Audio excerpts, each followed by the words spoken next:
Let me ask you a question. Do you have trouble trusting people? Are you afraid that the ones closest to you will inevitably betray you? If that's the case, boy do I have the solution for you.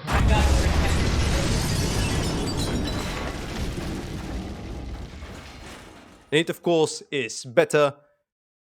Put your trust into statistics because they're kinda cool due to them being very consistent and virtually having negligible chance of betraying you. Question mark? The empirical rule. Through it, I'm going to prove to you that statistics and mathematics in general are more trustworthy than every single person on planet Earth. Excluding me, of course. I'm very reliable and consistent. So, you know, you may trust me through subscribing, perhaps. Anyways, the empirical rule states that for a normal distribution, 68% of its entries. Fuck. It's one less than 69. Take two.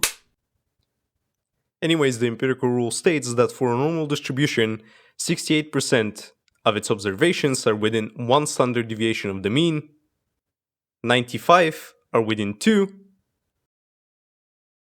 and 99.7 are within 3. Warning, this next segment is a little boring, but I'll try to be as concise as possible. Time for some Python! Yay! If you want to experience the notebook for yourself, link in the description. First things first, we need to generate some normal distribution data. Thankfully, the Python lib numpy has a pretty convenient way to do so, and we're just going to use it. Unfortunately, printing this data doesn't give us any useful visual aid, and to solve this, we're going to plot them as histograms using matplotlib. Now it's time to create the models that will solve the empirical rule. The first model will be our baseline, and will be the only one that will give us the true value, because it's a brute force approach that just goes through the sample, and for every observation it checks whether or not it satisfies a certain criteria. And this certain criteria is whether or not this current observation is within n standard deviations of the mean. Pretty simple. The second one is equally as simple, if not simpler, and it's just a basic, straight-up implementation of the empirical rule based on a simple lookup from this array. It works only on integers, and that's why I just call it the integer model. The third and last one is quite a bit more sophisticated, so I'll probably make an animation to help you understand it better. And yes, I in fact did make an animation. Now this method is based on a cumulative distribution function, which gives us the percentage of observations within this green part. And it is dependent on a variable n that could be any arbitrary value, and as it changes, the area also changes.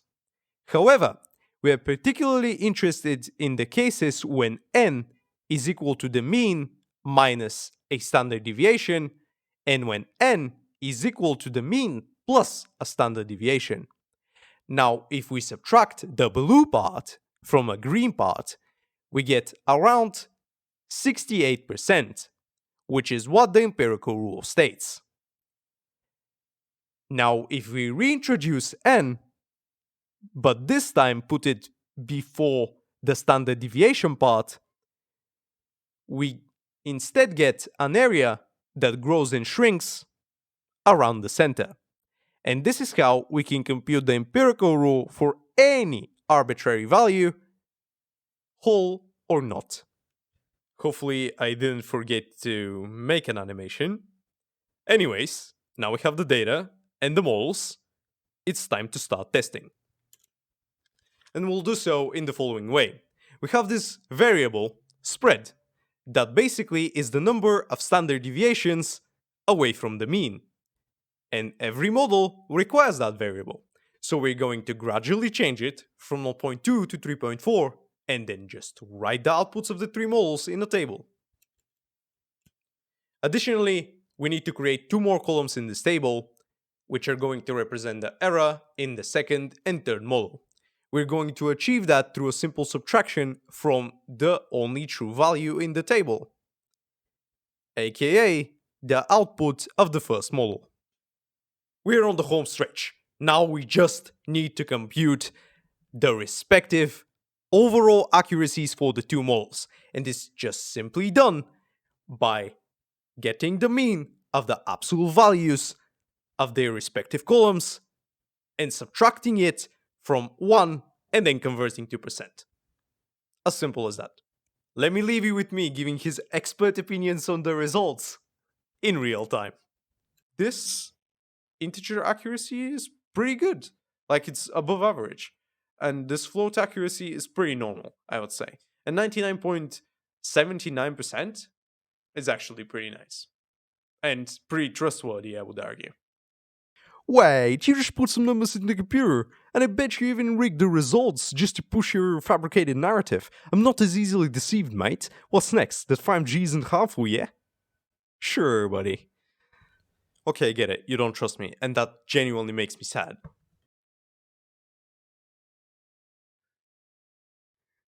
Why did I do that? But I'm sure I have somebody here that you can trust. Drum roll, please. The average avocado prices for the last 5 years in the US. I know. The most trustworthy source on planet. Source? Did I say source?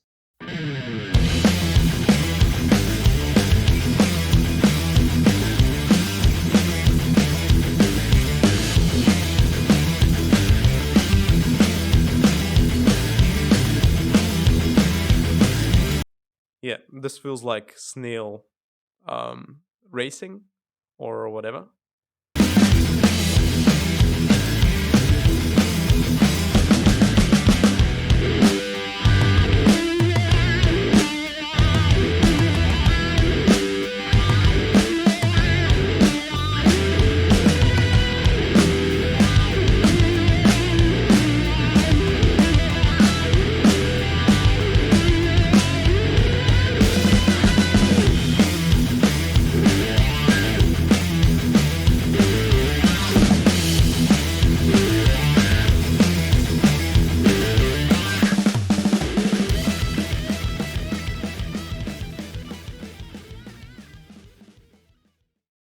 Okay, so here we have the table computed.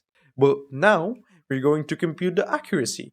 And through computing the accuracy, we'll just find out how good the models are on real data. And would you look at that? The integer accuracy is 99.95%, and the float accuracy is 99.69%, which is good. It's really good. You really expect me to believe that, do you? Of course you're working with the international avocado cartel. Once again, just to rig the results and push your propaganda to me. Well, you really seem to have some trust issues. However, I'm not really sure what more can I realistically do for you. So, oh, sorry for being so skeptical, but when you say it like that, yes, there is in fact something you can do to make me trust you more. And it is, how can I say this? Could you possibly, please, throw a pair of dice exactly 500 times? Perhaps. Pretty please? No. Fine. Now, this is a janky setup, so let me run you through it real quick. I have here a keyboard, an old one, that will just help me record the results. I have a Python program running on the back, and it will just record the dice rolls in a table, basically, or in a CSV, right? Here on this side, the microphone, you should hear me pretty well. Not very good. Here, the second angle, that you could basically see the heroes of this, the two die. The yellow one and the red one. And I'm just going to start the program that's behind me. Maybe doing this, right? And then starting it, and there's the progress bar, 0 out of 500. So let's begin. 3 and 1, 2 and 6, 2 and 3, 6 and 2, 5, 2 and 3, 1 and 4, 2 and 5.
Alright, only 5 more.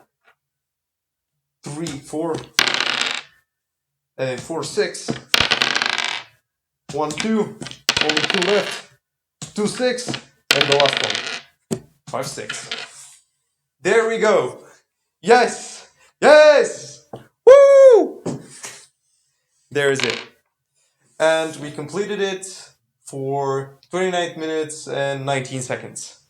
So that's an absolute win. Let's now check the empirical rule on the data. It's several hours later. However, I'm finally back at the notebook, and it's finally time to test the data. Now I'm pretty excited because this is basically the culmination of the whole video, and if this doesn't work, it will prove the rest of the video worthless, and it will prove that you cannot trust statistics, and by extension me, which is pretty bad. However, let's begin. Now, first things first, I need to firstly focus on the window and load the information, or if you want to see it this way, it's this, dice SVG, CSV, sorry, and it's just every throw written as a pair of numbers. And so here we have the table loaded, and now I need to create a new sum, a column of the table that is the sum of die 1 and die 2, which makes sense. And it's already created. And now let's plot the 3 columns as distributions. I'm excited. Now let's generate the comparison table. Whew. This is scary. This is scary, really scary. I hope it doesn't... Oh! It doesn't look that bad, to be honest. Yeah? Yeah, it doesn't look like that bad. The avocado prices looked worse, which is surprising because it's a lot more data. And now Lastly, let's just compute the accuracy.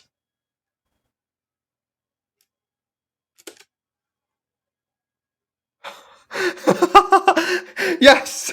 Yes! Word worked! I mean, it flipping worked! Yes. Well, you know the integer mole? I guess that's a bit of luck, but 99.2% accuracy, pretty good. 98.5 for the float model that works for every floating point number, exceptional. I mean, that's more accurate than most pregnancy tests, and you probably trust those things, so statistics, objectively better than pregnancy tests. So, I don't know what to say. Yes. How can I forget? So, hey, it's me again after editing this video. And I've come to tell you, congratulations, you survived this fever dream. And because you did so, I'm 100% sure there's not even a single trust issue left in your system. Anyways, if you're here, chances are you watched the whole video and you kind of enjoyed it, at least a little. So you might have already considered subscribing. If you have not, there's a little incentive. I currently have 68 subscribers, and for obvious intellectual reasons, I desperately need one more. If, however, I already have 70, and you have decided to accidentally click the unsubscribe button because you want my subscriber count to be the funny number, I advise you to reconsider.